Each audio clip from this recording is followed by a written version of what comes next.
E aí, galera do primeiro ano, como é que estão vocês? Tudo bem? Tudo beleza com vocês? Ontem nós tivemos uma folguinha aí, um feriadinho ontem, show de bola, né? Mas hoje voltamos ao normal, né? Então, né?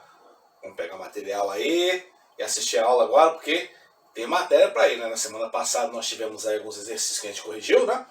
Nós corrigimos esse exercício aí, então hoje a gente vai dar continuidade à matéria, tá beleza? Lembrando sempre, tá, pessoal? A gente está usando direto como base a apostila, então tá aqui no quadro, depois de passar essas fotinhas aí da escola, né, essas fotinhas legais, a gente já entra no conteúdo que é da nossa apostila mesmo. O nosso assunto de hoje, embora a apostila não coloque com esse título, eu estou colocando o título dessa maneira para ajudar a gente a entender o que a gente passou. A gente fez, ainda agora, a questão envolvendo as leis de Newton, as 3 leis de Newton. Então hoje, nós vamos ver as questões, né, relacionadas com as forças na natureza. Por quê? Porque há forças que o homem produz que são exercidas pela ação dele, mas há forças que o homem sofre, ou os outros sistemas naturais sofrem por causa da ação, ou propriedades, ou características da própria natureza que nos cerca. Tá? Era o que Aristóteles chamava antigamente de força natural também, beleza? E quando a ação do homem exercia força, o Aristóteles, que é pensador do século V a.C., chamava isso de força violenta, né? Enfim, tá bom? Mas as forças naturais são aquelas que têm origem em interações com a natureza, que o homem absolutamente não é responsável por fazê-las, beleza? Então onde está essa parte da matéria? Está espalhado na apostila 2, entre as páginas 37 e 54, tá bom? Uma delas, pelo menos, a gente já falou. A gente vai falar aqui rapidinho de novo, porque a gente continua com as outras que a gente tem que falar hoje, beleza? Então vamos embora. Bem, essa é uma força natural que a gente falou na semana anterior, né? Nas aulas anteriores, que é a questão da força-peso.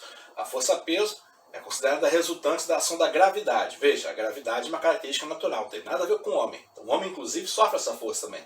Então, só recapitulando, tá, como essa é a primeira força natural, a gente já falou sobre ela. A força-peso, ela pode ser representada através da segunda lei de Newton como uma força resultante. Tá aqui, ó, P igual a M vezes G. Lembra? P é a força-peso, que seria a resultante da gravidade. E G, como a força da lei de Newton, a força resultante, tem proporcionalidade com uma aceleração. Então G seria a aceleração da gravidade, que vale aproximadamente 10 metros por segundo ao quadrado. Tá bom? E essa gravidade gera uma força resultante peso, que é dirigida para onde? Localmente para baixo. Mas se a gente analisar globalmente, ou seja, em relação ao planeta Terra, essa força é dirigida para o centro do planeta Terra, ok? Mas localmente aqui, perto de nós, ela é dirigida para baixo, porque aí o centro do planeta é para baixo. Então uma força natural tem um valor fixo, né? Se o cara tiver massa fixa, né?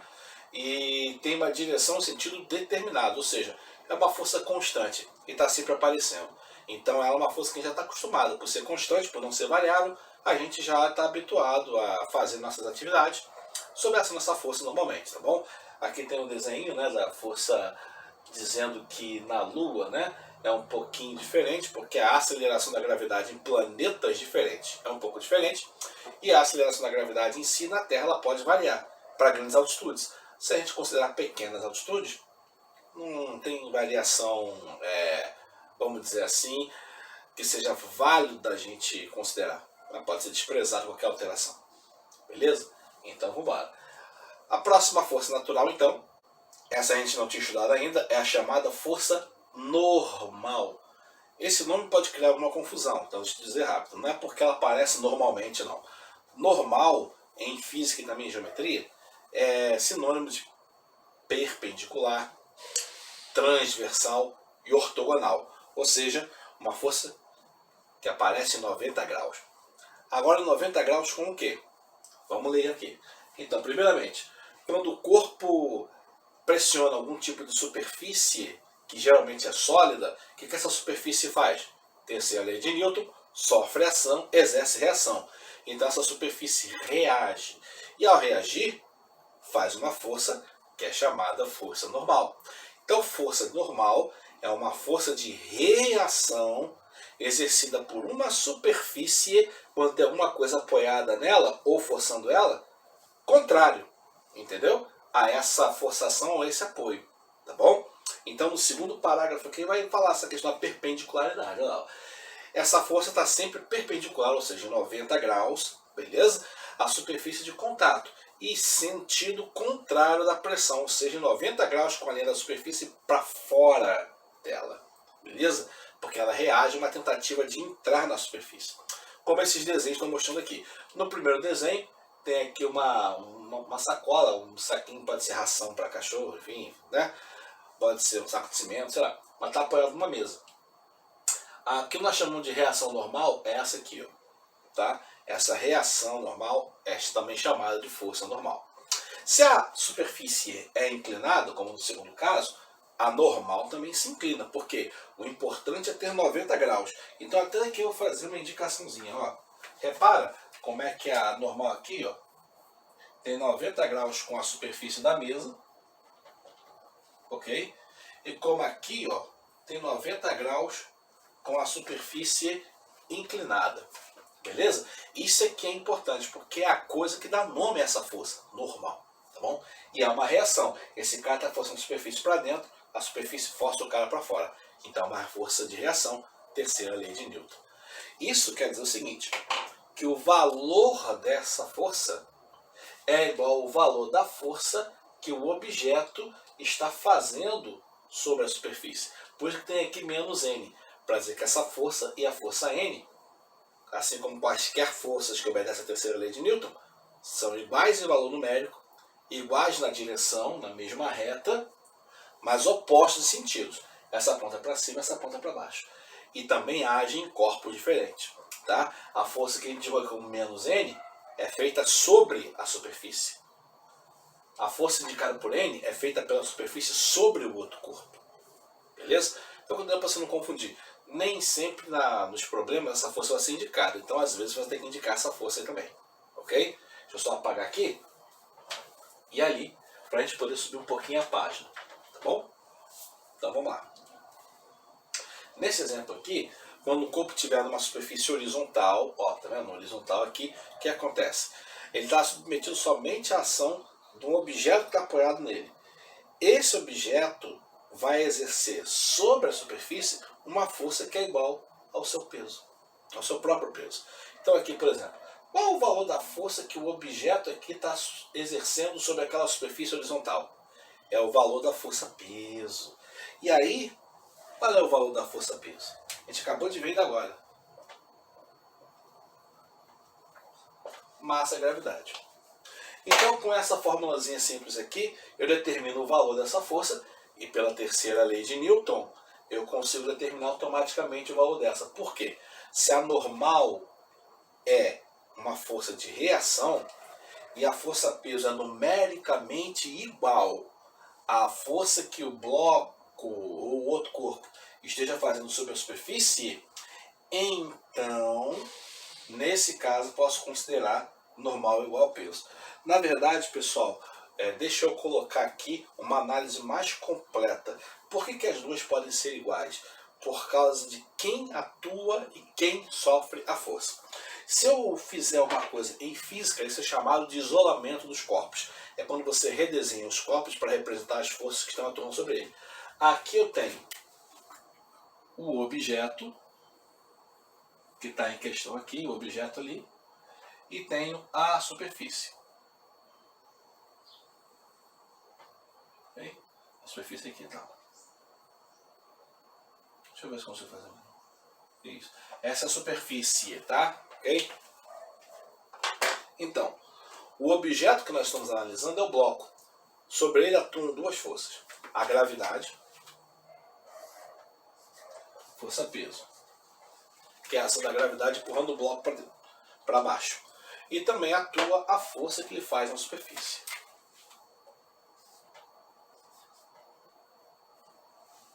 Por quê? Porque a superfície sofre uma força, que é essa aqui. Ação, reação. Beleza? Então essa força aqui é a força normal. E como o cara indicou nos desenhos anteriores, eu vou chamar essa aqui de menos normal. A força, vou botar aqui, a força que o bloco faz sobre a superfície. Pronto. Ok. Que aí fica mais evidente. Tá? Então, A ação é o FBS. O FBS é a ação. A reação é a normal. Então, FBS e normal são exatamente iguais. Ok? Porque isso é ação e isso é reação. Terceira lei de Newton. Só que como esse cara está em equilíbrio,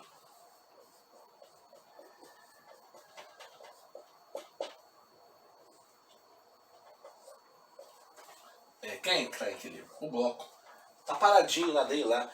Então as forças se igualam, porque aí ele fica parado. Isso quer dizer que o bloco está em equilíbrio? Então, nesse caso,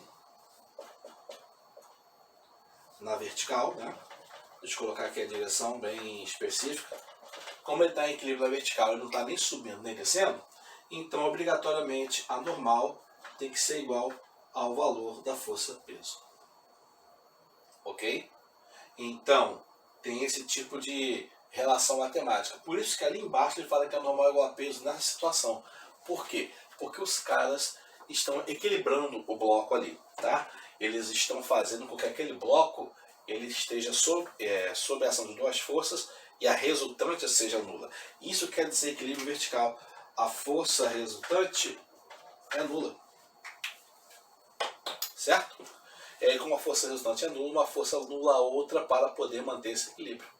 Tá? Então, por isso que as duas ali têm o mesmo valor, o mesmo sentido, a mesma direção e sentidos opostos. E são feitas por corpos diferentes. O peso é feito pela gravidade do planeta Terra. E a força normal é exercida pela superfície de apoio. Ok? E a superfície de apoio recebe quantas forças? Apenas uma. Que é a força do bloco sobre ela. Que é numericamente igual à força normal, porque isso é uma ação e aquilo é uma reação. Tá? Então, por essas igualdades que são meio lógicas, é que o cara fala que a normal e o peso têm o mesmo valor nesse caso.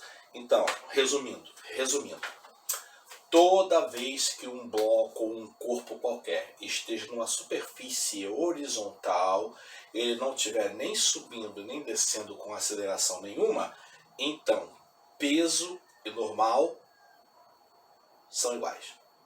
Ok? Beleza. Então, essa que é a parte importante do negócio. Eu vou dar uma subidinha aqui para a gente ler o resto da página, então eu vou precisar apagar isso aqui, ok? Estou colocando aqui apenas para fazer a conclusão da página, porque ele fala aqui que muitas pessoas acabam se confundindo, achando que essas duas forças formam paração e reação. Foi aquilo que eu falei ali, como cada uma é exercida por um objeto diferente ou por um corpo diferente, elas não são ação e reação. Elas são forças diferentes, de origem diferente. Mas como se equilibram, elas são numericamente iguais por causa disso, não porque são ação e reação. Beleza? E no último parágrafo ali, quando a pessoa sobe para uma balança, que é uma aplicação disso que a gente falou, né? Aqui, a balança, na verdade, registra o valor da força normal devido à compressão que a pessoa faz sobre o peso da balança. Na verdade? Então, por isso que se você pegar uma balança, por exemplo, e colocar dentro de um elevador, quando o elevador começar a subir ou começar a descer, o seu peso vai ter registrado de maneira diferente. Porque na verdade não está registrando o seu peso, o valor do peso é constante. Mas quando o elevador começa a subir ou descer, aí a normal passa a ser diferente. E aí o valor da balança varia, porque na verdade o valor lido na balança não é o valor da sua força-peso, é o valor da força normal que ela mesma exerce sobre o seu corpo. E aí você tem uma aceleração diferente, porque quando você está parado, a aceleração zero e as duas são iguais. Mas quando você começa a subir, quando você começa a descer, tem uma aceleração que influencia no valor da força normal. A gente vai fazer exercícios apontando nesse sentido para ver como essas coisas são influenciadas uma pela outra. Beleza? Então essa é a segunda força natural, força normal. Vamos para a terceira então. A terceira força natural, ele fala na página 46, no item 11, que é a força de atrito. Até agora a gente falou de desprezar essa força aí, mas a partir de agora vamos começar a considerá-la. Okay? Na força de atrito, os alunos normalmente têm alguma dificuldade em entender alguns pontos, mas vamos ao que interessa. Tá? Embora eu vá explicar tudo, eu vou me concentrar nas partes mais importantes, tá beleza? Então, primeiramente, o que é o atrito? O atrito é a dificuldade de você arrastar uma superfície sobre a outra, como por exemplo as duas mãos, né? Você vê que tem uma resistência ali, tá bom? E essa resistência, se você continuar, vai fazer com que as mãos se aqueçam, o que é perfeitamente normal, tá? O que acontece então? O atrito é exatamente essa dificuldade que é criada entre o movimento, para o movimento entre as superfícies, ou de uma superfície sobre a outra. Como nós estamos falando aqui de sólidos, eu posso enfiar a palavra sólido aí no meio dessa frase. Então, o atrito representa aquela dificuldade de arrastar uma superfície sólida sobre a outra, seja na horizontal ou na vertical. Existe em qualquer direção. Beleza? É porque na maioria das vezes a gente trabalha com objetos na horizontal, mas na vertical essas regras também funcionam. Inclusive a segunda lei de Newton. Tá? Beleza. Então, aí está falando da origem desse atrito. De onde aparece isso? É uma coisa que a gente absolutamente não vai enfatizar, mas nós vamos falar sobre ela, porque a apostila fala. Então aqui está explicando que o problema das superfícies é que, principalmente se você puder analisar a nível molecular, você vai ver que essas superfícies têm imperfeições. E essas imperfeições é o que faz com que as moléculas ou os átomos criem pontas ou rugosidades que, ao tentar arrastar um sobre o outro, gera essa dificuldade. Tá beleza? Então a dificuldade é gerada pelo fato de que a nível praticamente molecular você tem imperfeições que dificultam o movimento de um objeto sobre o outro. São chamadas rugosidades, como ele fala aqui. Tá bom? Mas são muito pequenininhas. Agora, você pode ver isso macroscopicamente, claro, quando você passa numa superfície que claramente é áspera, como por exemplo pisos antiderrapantes, né? Que às vezes as pessoas colocam nas escadas, principalmente na escola, né? Por quê? Porque aí você pode ter, por exemplo, a necessidade de aumentar o atrito quando o piso molha, por exemplo, para evitar acidentes ou para melhorar mesmo a tração, tá? A capacidade de poder andar ou poder até correr, tá bom? Então, esse caso é o caso da explicação microscópica, estamos falando aí, rugosidade, mas a gente absolutamente vai concentrar nossos esforços nisso. Nós vamos pegar principalmente a análise macroscópica. Então vamos voltar aqui ao nosso texto, porque aqui está a questão da análise macroscópica, que é muito interessante, e eu quero que você preste atenção nisso, porque representa uma diferença crítica entre situações que você pode fazer até mesmo aí em sua casa, para poder verificar aquilo que eu estou falando, e aquilo que a apostila também fala, que é o seguinte: existe diferença no atrito quando o objeto já está em movimento ou quando o objeto está tentando entrar em movimento. Aí o atrito é diferente de uma situação de uma outra. Como assim? Vamos aqui para a gente poder explicar. Em primeiro lugar, nessa mesma página, tá? Você tem aqui o que nós chamamos de atrito estático. Ele fala aqui na apostila uma coisa que eu não gosto de falar muito. A força de atrito é dividida em força de atrito estático e força de atrito dinâmico. Não é dividida, porque as duas não vão ser somadas. Tá? A força de atrito, dependendo do estado de movimento, assume características diferentes. Quando é estático, quando o objeto está tentando entrar em movimento, ou quando é dinâmico, quando o cara já está em movimento. São essas características que nós vamos analisar a partir de agora. Então, o atrito estático ocorre quando esses dois corpos estão tentando, né, entrar em movimento, ou seja, quando há uma tendência de movimento entre as duas superfícies sólidas. Okay? Superfícies sólidas, atrito sólido. Beleza? Então, por exemplo, quando empurramos uma caixa e essa permanece parada sobre o solo. Você deve ter já tentado empurrar algum objeto que quando você faz força, o objeto não sai do lugar, mesmo não estando encostado em parede nenhuma.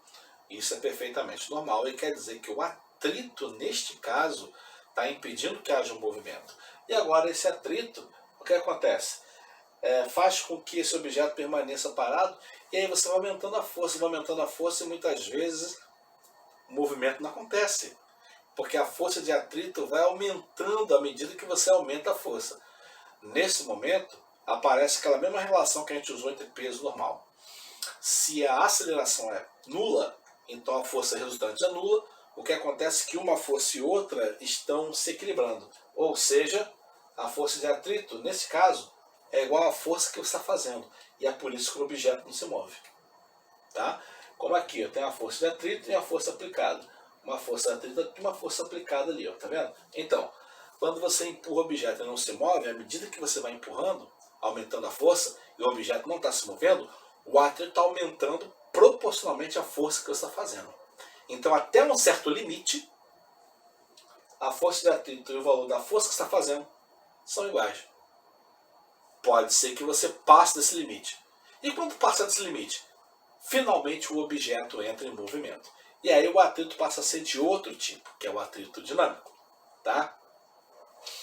Para o valor da força de atrito estático, que é o que a gente está vendo agora, tem uma formulazinha. Aqui, ó. Isso, essa formulazinha aqui. Tá vendo o N? O N não é o peso, é a força normal.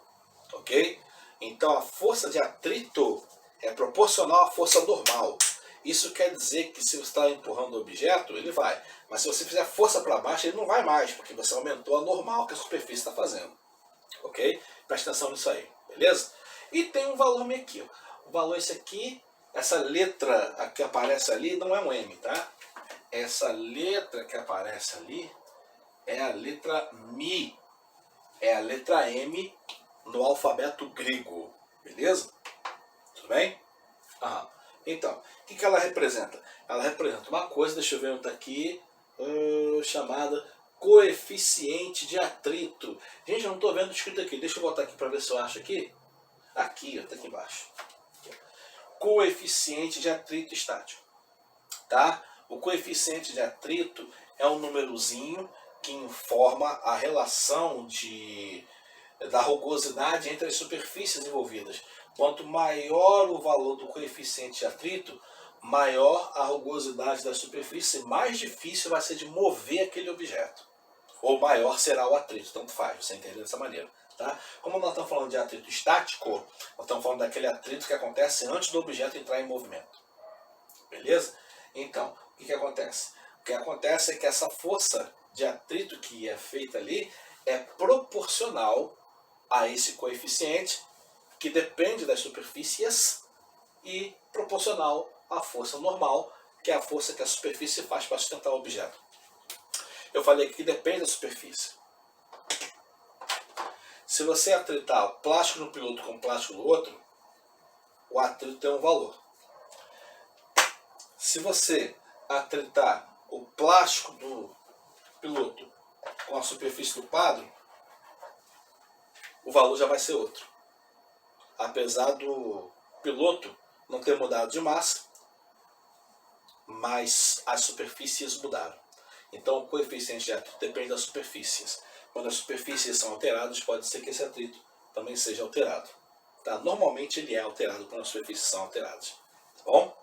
E isso é representado pelo coeficiente de atrito. Mi, coeficiente de atrito, é de estático. Tá bom? E aí o que acontece? Pela lei da ação-reação, a força que a superfície faz, a força que você faz são iguais, mas isso só vale até certo ponto, como eu falei. Tá bom? Em qualquer situação, nós temos aí essa força como sendo uma força limite. E algumas vezes a gente tira proveito disso. Por exemplo, quando nós andamos. Quando nós andamos para frente, é porque o atrito prende o nosso pé. Porque a gente tenta fazer força empurrando o chão para trás. Através do atrito, esse pé fica preso, ok? Mas essa força para trás gera uma reação, que é a força para frente. E é essa força para frente que nos faz mover. Beleza? Então, atrito estático aí é uma ação que gera uma reação, tá? Em relação à força que nós estamos fazendo, forçando o chão para trás. Beleza? Se o chão for completamente liso e não tivesse atrito nenhum, poderíamos fazer força à vontade, que não andaríamos. Por quê? Sem atrito, basicamente não existiria força que nós pudéssemos fazer empurrando o chão para trás. E aí a gente faria a força em falso. O pé se moveria em falso, não sairíamos do lugar. Tá bom? Por isso que a gente às vezes escorrega em superfície muito lisa, porque a gente tenta aí, não vai aí, estabaca, escorrega, cai de cara no chão, esse tipo de coisa. Tá tá bom? Por isso, mais uma vez, a necessidade de alguns lugares terem um piso antiderrapante, que é um piso no qual o coeficiente de atrito estático é aumentado.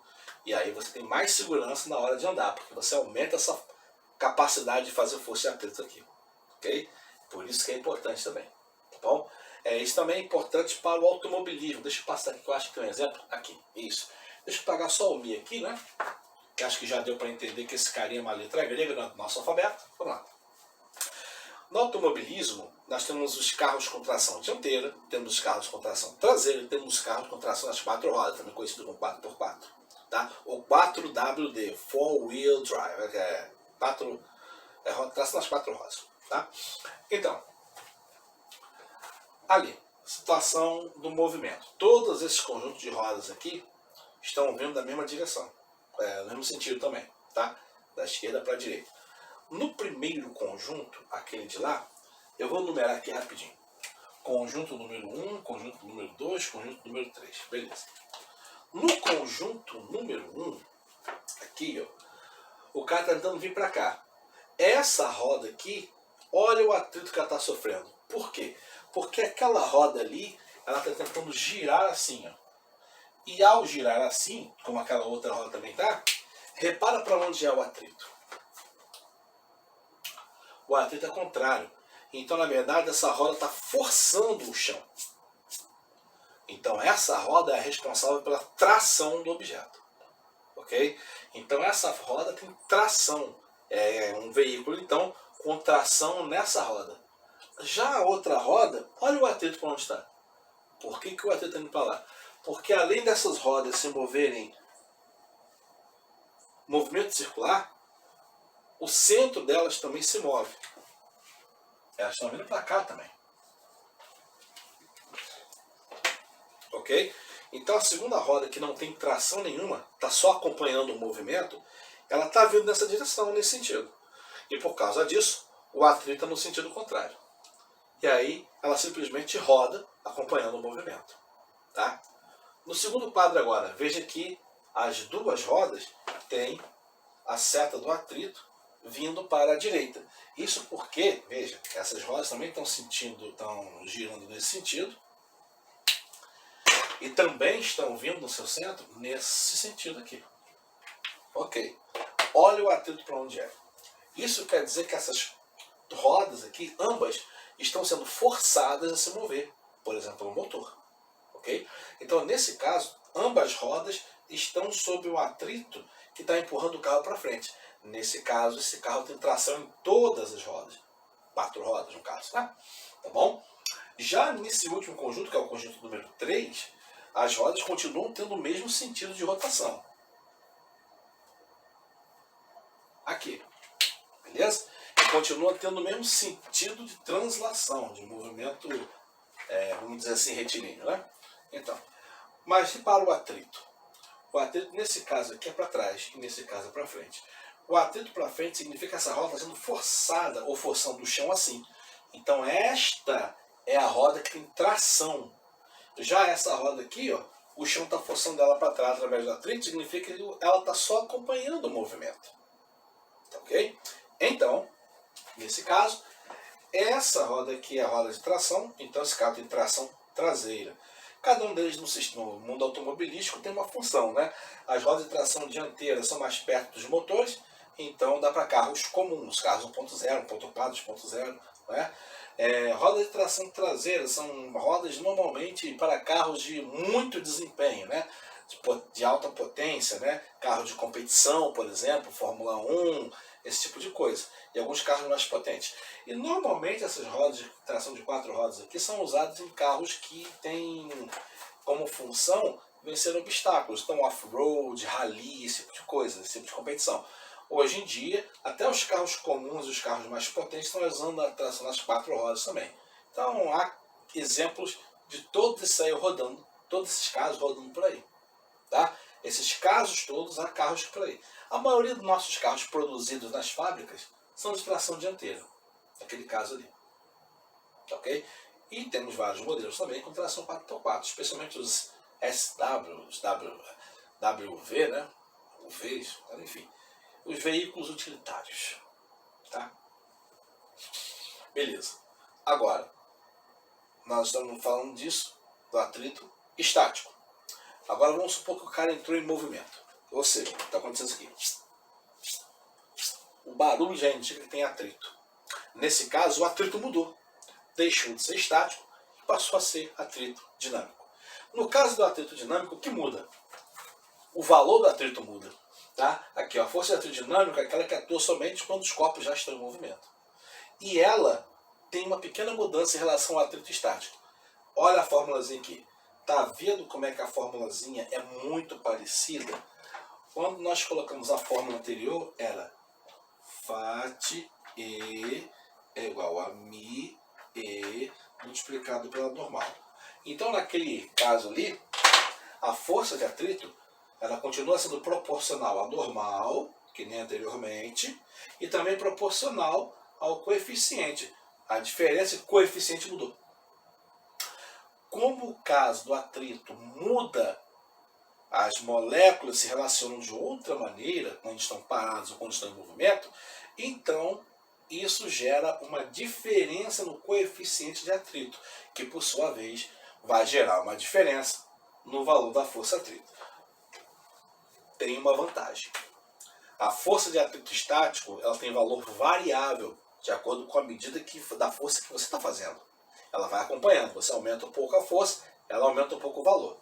A força de atrito dinâmico não. A força de atrito dinâmico tem valor constante, fixo, não muda. Então você calculou aquilo ali. O corpo está em movimento, a força vai ser sempre aquele valor ali. Vai ser a única vantagem. E normalmente a força de atrito dinâmico é menor do que a força de atrito estático. Isso quer dizer que, fisicamente falando, na prática, você faz uma força danada para começar a empurrar aquele móvel. Quando ele finalmente entra em movimento, você relaxa um pouquinho porque a força diminui. E aí você empurra o objeto que já está em movimento com menos esforço do que você fez para que ele começasse a se mover. Isso é muito interessante. Tá? Tem a ver microscopicamente com a forma como as moléculas se relacionam quando estão em movimento e quando não estão. Tá bom? Então aqui nesse caso, está explicando essa parte da relação matemática entre os coeficientes. Tá? Eu vou precisar apagar aqui então um instantinho só para a gente poder subir a página e explicar o restante da matéria aqui. Tudo bem? Então rapidinho. Subimos aqui então, tá? E aí você pode representar essa questão da diferença entre as forças de atrito através de um gráfico, que é o gráfico literalmente da força de atrito, como está aqui, colocado em comparação com o valor da força que você aplica sobre o objeto. Tá? Então aqui, o gráfico representa essa diferença. Olha essa parte do gráfico. Esse gráfico tem duas partes. Essa partezinha aqui e essa partezinha aqui. Vamos à primeira parte. Nessa parte aqui está representado o atrito estático. Ah lá, tá vendo? Repara como o atrito estático funciona. À medida que você vai fazendo força maior, o atrito estático também vai se tornando maior, acompanhando a força que você fez, até certo ponto, que é o limite. Tá? Esse limite ali é a força de atrito estático limite, ou máxima.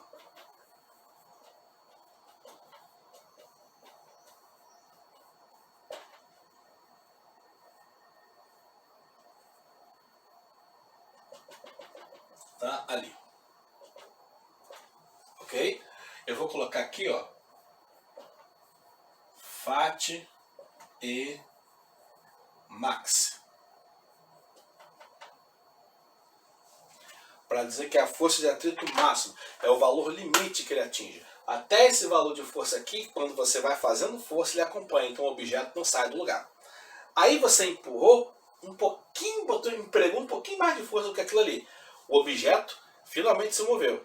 Aí o atrito cai drasticamente, derrubado ali, cara, para esse valor aqui, ó, do movimento.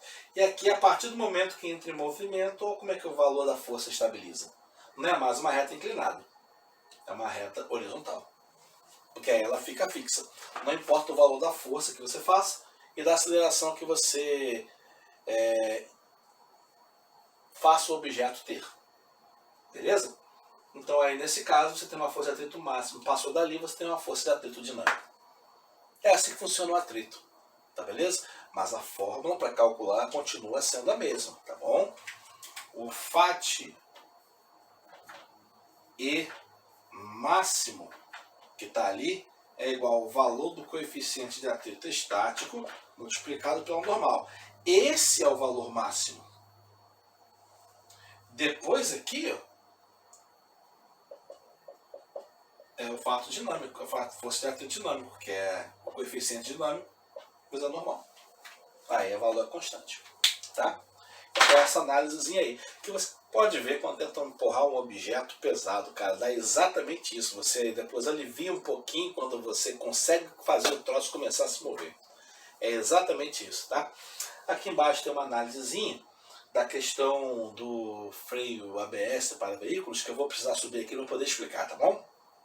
Então os freios ABS, Anti-Blocking System, são na verdade freios que vão aumentando gradativamente o coeficiente, a força de atrito, porque a força necessária para fazer o objeto reduzir de velocidade sem parar de rodar, porque se o pneu para de rodar durante o movimento, vai dando aquela que a gente chamava antigamente no meu tempo de rabiada, né?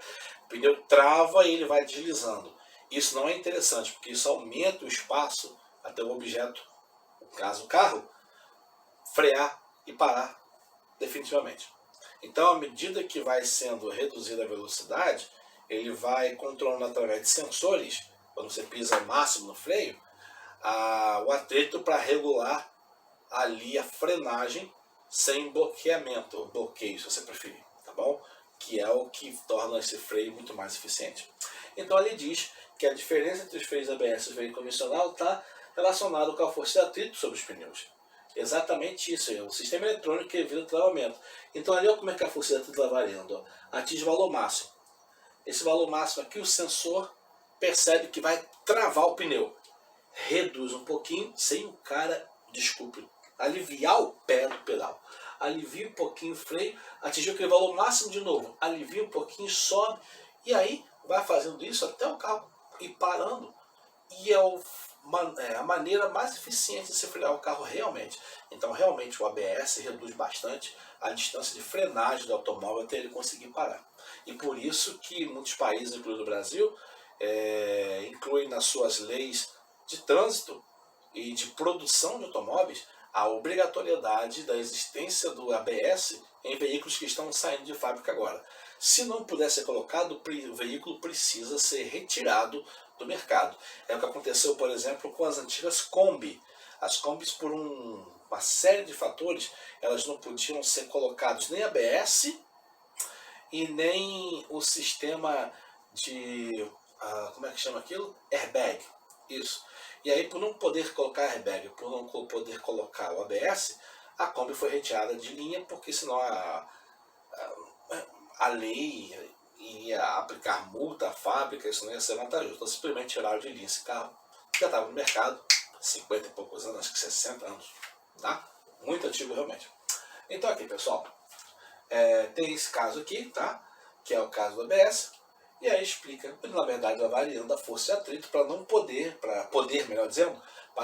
não bloquear o pneu e ele não deslizar, ok? Ele só ir freando, beleza? Muito bem. Essa questão da força de atrito, então, tem essa dificuldade. Tem dois tipos de força de atrito, dependendo do estado de movimento. Mas a força de atrito não é dividida em duas partes. Ela só tem duas formas diferentes de ação, dependendo se há movimento ou não. Beleza? Então essa foi a terceira força natural que a gente analisou. Vamos à quarta e última de hoje. Página 52 da sua apostila tem ali a força de resistência de um fluido. Na verdade, uma força que a gente pode considerar através de um nome. Força de resistência do ar. Por que fluido? Porque não é só o ar que produz essa força. Qualquer gás produz essa força. A maioria esmagadora dos líquidos também produz essa força dentro das regras que nós vamos estudar hoje. Beleza? Então há líquidos que produzem força como essa, mas que as regras, devido à sua viscosidade, fogem um pouquinho ao nosso estudo. Passando disso, vamos lá. O que tem a força de resistência a fluido? É de quando um corpo se move dentro de um fluido, dentro de um gás ou dentro de um líquido, é óbvio que esse gás ou esse líquido vão reagir a tentativa do objeto de passar no meio deles, fazendo com que haja uma força contrária ao movimento. É o equivalente a uma força de atrito, só que é feita por um gás ou por um líquido, tá bom? E não segue exatamente as mesmas regras. A gente acabou de ver que a força de atrito tem um coeficiente de atrito, que depende da rugosidade nas superfícies. Mas só que gases e líquidos não têm rugosidade na superfície. Depende de outros fatores, como por exemplo a própria viscosidade e a densidade. Tá? Tendo dito isso, segundo parágrafo. Essa força é chamada força de atrito do fluido, ou força de resistência do fluido. E aí quando esse fluido, segundo parágrafo ainda, quando esse fluido for o ar, por exemplo, aí ela assume o nome de força de resistência do ar. Beleza? No terceiro parágrafo, ele diz o que essa força faz. Essa força faz com que engenheiros possam pensar de maneira mais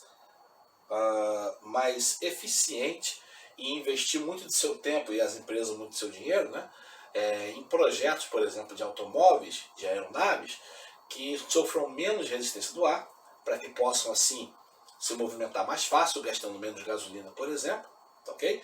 E que possam ter mais eficiência na força que os prende no chão, no caso do carro, ou nas forças que os mantêm no ar, no caso dos aviões. Tá beleza? Então, essa força normalmente tem uma forma muito complexa de representação matemática, mas quando as velocidades não forem muito altas, nós podemos, como eu direi, pegar uma aproximação dessas equações, dando então esse valor. Tem um verdinho aqui, deixa eu apagar o verdinho, para não confundir. Isso. Dando aproximadamente esse valor. Tá? Então, nesse caso, para velocidades não muito altas, velocidades baixas, a força de resistência do ar, por exemplo, a força de resistência do fluido, é proporcional, tem o valor K ali, ao valor da velocidade. Repara que tem um expoente N aqui. Tá? V é o valor da velocidade, sim. K é uma constante de proporcionalidade, tem a ver com a forma do objeto, porque o mesmo objeto pode ter força de atrito diferente, ok?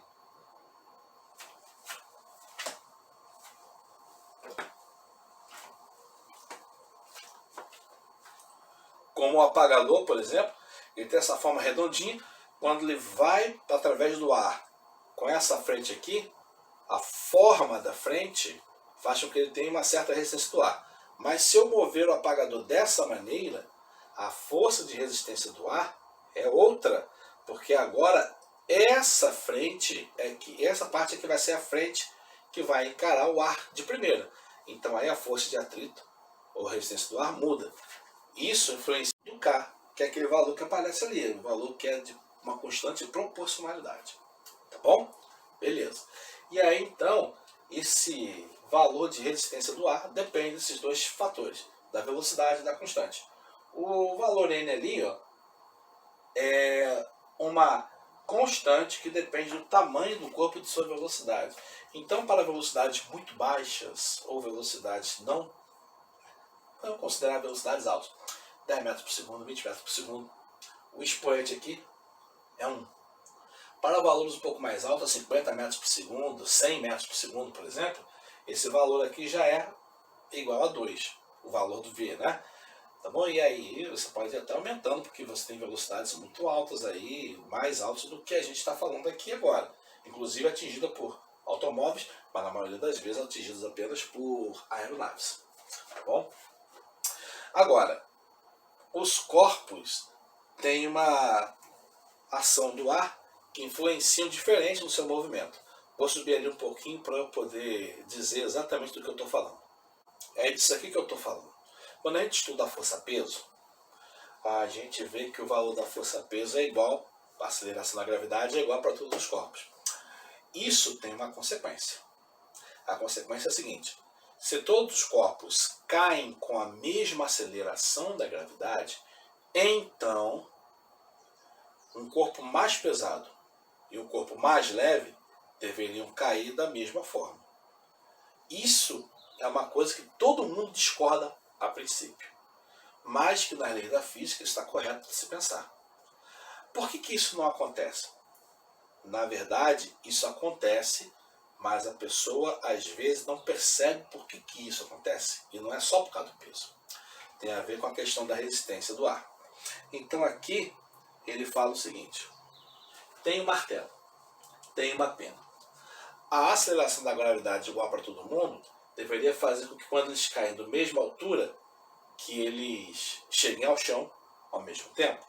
Só que quando a gente faz isso na prática, a gente vê o martelo chegar primeiro e a pena chegar por último. Isso tem a ver com o fato do martelo ser mais pesado, certo? Errado. Tem a ver com a forma e com a resistência do ar, na verdade. Ao abandonar uma pena e um martelo, por exemplo, eles caem juntos, se não tiver resistência do ar. Porque a gravidade é a mesma para os dois. Tá? Mas, quando o objeto abandonado começa a cair, a força do ar influencia no movimento. Como a força do ar influencia mais na pena do que no martelo, então a força de resistência do ar freia a pena com mais intensidade do que freia o martelo. Por isso o martelo atinge o solo. Tá? Se você não acredita em mim, existe uma experiência muito simples que nós podemos fazer. Muito simples mesmo. Nós podemos fazer inclusive agora. Aqui estão dois pedaços de papel iguaizinhos. Iguaizinhos significa que eles têm a mesma massa, o mesmo tamanho, a mesma força. Força peso. Né? Entendeu? Quando eu pego uma folha e a outra e coloco assim ou assim, elas vão cair de maneira igual. Mas quando eu coloco assim e assim, ó, olha a forma como essa vai ser lançada. Olha a forma como essa vai ser lançada. Vejam. O movimento é completamente caótico. Então nem dá para prever qual deles vai chegar primeiro.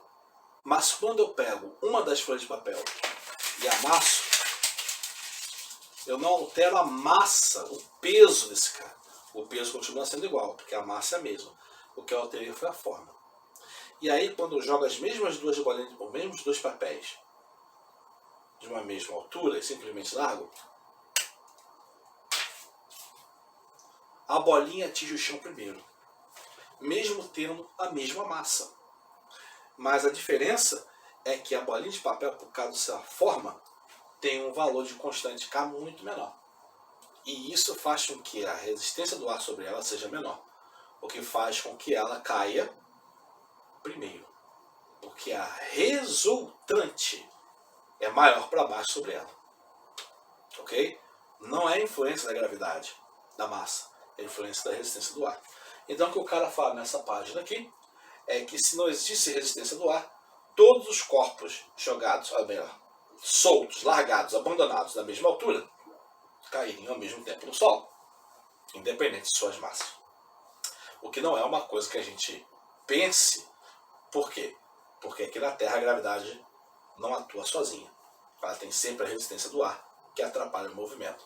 Mas no espaço, aí sim, sem resistência do ar, você pode fazer essa experiência. Em algum planeta que não tem atmosfera, na Lua, por exemplo, não é um planeta, mas ela não tem atmosfera, você pode fazer essa experiência e você vai ver que, embora a gravidade seja menor, ela existe. E os dois objetos caem exatamente iguais. Um muito pesado e um muito leve, porque não tem resistência fluida ou resistência do ar para atrapalhar o movimento. Subi um pouquinho aqui a página para falar do último caso que a apostila fala, que é o caso do paraquedista. O que tem um paraquedista? Ele vem em queda, que nós erradamente chamamos de queda livre, nós consideramos assim. A queda livre é quando a resistência do ar não atrapalha o movimento. Só que o paraquedista, ele tem resistência do ar. E aí, quando chega a determinada altura, a velocidade dele é tão grande que a força de resistência do ar iguala a força da gravidade. E com isso ele cai em movimento retilíneo uniforme. Por quê? A força do ar e a força da gravidade se igualam, a resultante é igual a zero. Não tem aceleração, velocidade constante. Tá? E essa velocidade constante é óbvio, se o cara está caindo sem equipamento nenhum, é grande. Bateu no chão, morreu. Um abraço. Mas quando ele puxa a corda do paraquedas, vem aquela armação de tecido super resistente, né? E dá aquela pancada, porque aumenta muito e rapidamente a força de resistência do ar. E aí o que acontece? Quando isso acontece, o cara vem e aumenta muito o valor da força de resistência do ar, fazendo com que a resultante seja um valor muito menor. E aí até zerar o valor dessa velocidade que vai precisar atingir para igualar o valor da força-peso, vai precisar ser muito menor. Porque o valor de K, aquela constante, passou a ser muito maior. Tá? Então, Então, na verdade, o paraquedista tem que ter um preparo físico, porque quando dá aquela puxada no paraquedas, a pancada é muito forte. Se o paraquedas fosse amarrado, por exemplo, nos braços, seria capaz de arrancar os braços do cara ou de pelo menos deslocá-lo para fora do ombro, que ia ser uma coisa terrivelmente dolorosa. Tá? Então, é um caso em que a força do ar é aumentada subitamente, diminuindo a velocidade necessária, que a gente chama de velocidade terminal. Beleza, gente? Ok, então. E com isso nós encerramos essa questão das 4 forças naturais. Peso, normal, força de atrito entre sólidos e força de resistência fluida, ou força de resistência do ar. Ok? Então, gente, vamos passar aos exercícios aí. Esse exercício aqui que eu estou indicando no quadro que vocês precisam fazer aí para a gente poder corrigir na próxima aula, tá bom? Então, página 36 e 37, exercício sobre a força-peso, números 14, 15, 16, 17 e 18, tá? Página 42, que são exercícios sobre a força normal, números 27 e 28. Página 50 e 51, exercícios sobre a força de atrito, números 3, 4, 5, 6, 7 e 8. E na página 53 e 54, exercícios sobre a força de atrito fluida ou força de resistência fluida, né? Dos números 10, 11, 12, 13 e 14. Ok? Próxima aula, então, a gente faz a correção desses exercícios aí, beleza? Mesmo que a gente leve um pouco mais de tempo para fazer, mas a gente vai fazer todos. Tá bom, pessoal? Então, uma boa semana para vocês. Fiquem com Deus, protejam, Deus abençoe vocês e suas famílias. E até a nossa próxima aula, tá, pessoal? Fiquem bem, tá? Valeu!